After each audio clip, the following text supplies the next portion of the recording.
Civil engineering নিয়ে যারা পড়াশোনা করেছেন এবং সামনে যাদের প্রাইমারি ভাইবা পরীক্ষা রয়েছে, এই ভিডিওটি আপনাদের জন্য খুবই গুরুত্বপূর্ণ। এই ভিডিওতে আমরা সিভিল ইঞ্জিনিয়ারিং প্রাইমারি ভাইবা নোটের 2 নম্বর রিয়েল ভাইবা এক্সপিরিয়েন্সটি আপনাদের সাথে শেয়ার করব।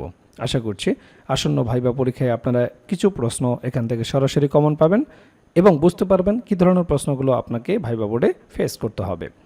যেমনটি ছিল তার ভাইবা এক্সপিরিয়েন্স, প্রথমে ঢোকার অনুমতি নিলাম, তারপরে সামনে গিয়ে সালাম প্রদান করলাম। ডিসি স্যার বসতে বললেন, আমি ধন্যবাদ দিয়ে বসলাম। ডিসি স্যার বললেন, আপনার সাবজেক্ট কি, পড়াশোনা কোথা থেকে করেছেন? তো আমি বললাম। এরপর ডিসি স্যার ইংরাজি পত্রিকা থেকে একটা প্যারা পড়তে দিলেন, তা আমি পড়লাম।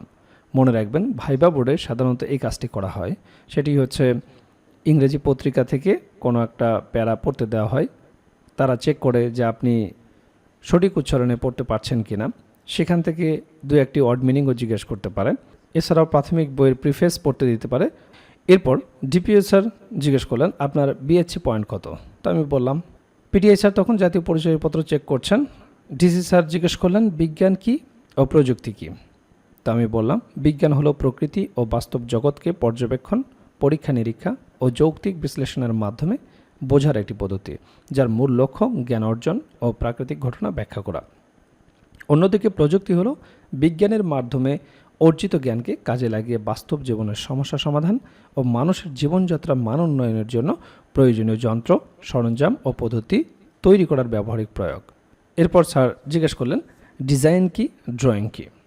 তো আমি বললাম, ডিজাইন হলো কোনো কিছুর পরিকল্পনা ও ধারণা, যেখানে একটি বস্তুর গঠন, নকশা এবং উদ্দেশ্য বিবেচনা করা হয়। অন্যদিকে ড্রয়িং বা নকশা হলো সেই ডিজাইনকে পেন্সিল, কলম বা অন্য কোনো উপকরণ ব্যবহার করে কাগজ বা অন্য কোনো সমতল পৃষ্ঠে দৃশ্যমান আকারে ফুটিয়ে তোলার প্রক্রিয়া।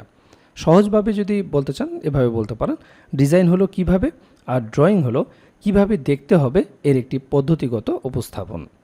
স্যার এবার জানতে চাইলেন, আপনার সাবজেক্টের কয়েকটি বইয়ের নাম বলুন। তো অবশ্যই আপনি আপনার সাবজেক্টের যে কোর্সগুলো ছিল সেগুলোর নাম জেনে যাবেন, এগুলো ভাইবা বোর্ডে অনেক সময় জিজ্ঞেস করেন। ডিসি স্যার এবার জিজ্ঞেস করেন, এফএম কি? তো আমি বললাম, এফএম বলতে সূক্ষ্মতার গুণাঙ্ক বা ফিটনেস মডুলাস, যা বালির গড় কণার আকার নির্দেশ করে। ডিসি স্যার এবার জানতে চাইলেন, ইঞ্জিনিয়ারিংয়ে কি কি ম্যাটেরিয়ালস ব্যবহার করা হয়?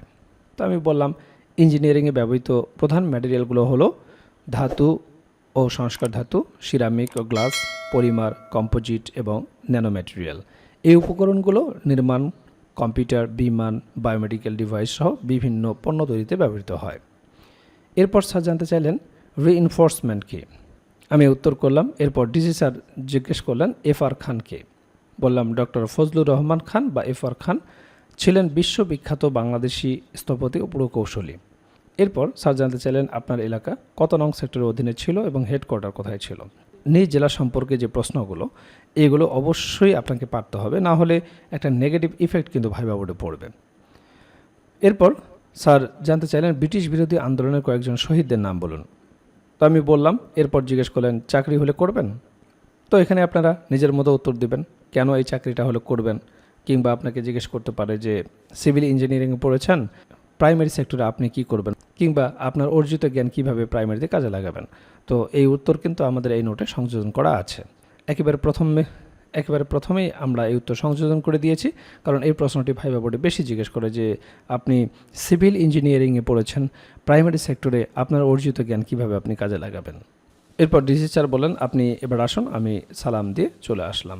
তো আপনারা দেখলেন ভাইবা বোর্ডে কী ধরনের প্রশ্নগুলো জিজ্ঞেস করা হয়, কোন কোন বিষয় থেকে প্রশ্ন জিজ্ঞেস করা হয়। আর এই বিষয়গুলো নিয়েই আমরা তৈরি করেছি প্রাইমারি ভাইবার জন্য কমপ্লিট একটা প্যাকেজ, যে প্যাকেজে আপনার বিষয়ভিত্তিক ভাইবা প্রশ্নোত্তর থাকবে।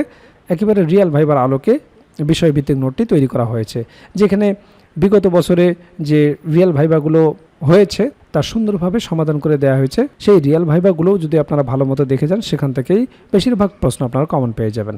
এছাড়াও আপনারা জানেন যে ডিপার্টমেন্টে আপনি ভাইবা দিতে যাবেন, সেই ডিপার্টমেন্ট সম্পর্কে অবশ্যই আপনাকে প্রশ্ন জিজ্ঞেস করতে পারে। তো সেই বিষয় সম্পর্কে একটা ভাইবা নোট থাকবে, প্রাইমারি সম্পর্কিত একটা ভাইবা নোট থাকবে।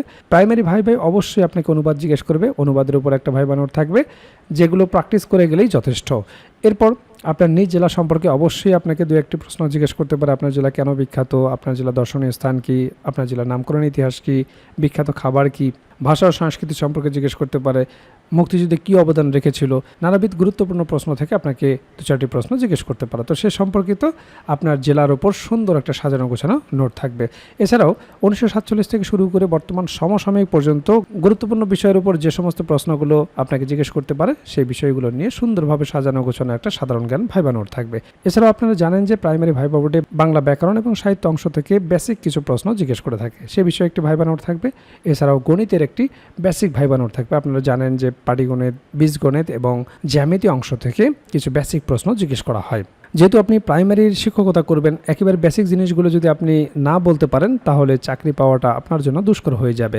কাজেই ভাইবা পরীক্ষায় আপনি যত ভালো করবেন আপনার চাকরি পাওয়ার সম্ভাবনা তত বেড়ে যাবে। কাজেই যারা প্রাইমারি ভাইবার জন্য গুছিয়ে কার্যকর একটা প্রস্তুতি নিতে চান, আমাদের ভাইবা প্যাকেজটি দ্রুত সংগ্রহ করুন। ইতিমধ্যে অনেক প্রার্থী আমাদের কাছ থেকে ভাইবা প্রার্থী সংগ্রহ করেছেন, তারা প্রস্তুতি শুরু করে দিয়েছেন। এখনও যারা প্রস্তুতি গুছিয়ে নিতে পারেন না, স্ক্রিনে দেওয়া হোয়াটসঅ্যাপ নাম্বারে যোগাযোগ করে আমাদের কাছ থেকে প্রাইমারির এই ভাইবা প্যাকেজটি সংগ্রহ করতে পারেন। প্যাকেজটি আপনারা দুইভাবে নিতে পারবেন, আপনারা হার্ড কপি নিতে পারবেন কুরিয়ারের মাধ্যমে, এছাড়াও পিডিএফ প্যাকেজ আপনারা নিতে পারবেন।